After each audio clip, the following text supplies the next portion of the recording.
Hi everyone, good morning. Time check, it's 1:20 in the morning. So guys, hindi pa ako inaantok. So, magba-vlog muna tayo. For today's video guys, pag-usapan natin si Maymay Entrata at si Edward Berber. Alam nyo ba na gustong-gusto ko sila, sana ewan ko lang kung ako lang ang nangarap na sana magkabalikan sila either sa love team or sa totoong buhay na magkarelasyon. Kasi alam naman natin na sila dati nagkahiwalay lang, nagkaroon ng problema, pero di natin alam kung ano talaga yung punot dulo ng problema, ba't sila nagkahiwalay. Then si Maymay nagkaroon ng Canadian boyfriend, din hindi din nag-work.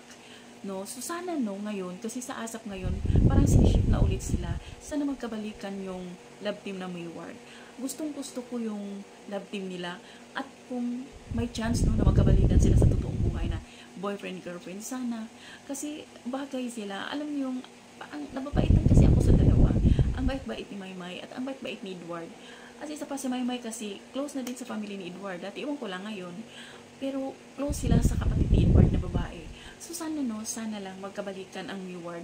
So i-manifest natin guys. Manifesting na sana 2025 babalik yung Mayward love team. Kasi ang ganda talaga ng kanilang love team dati.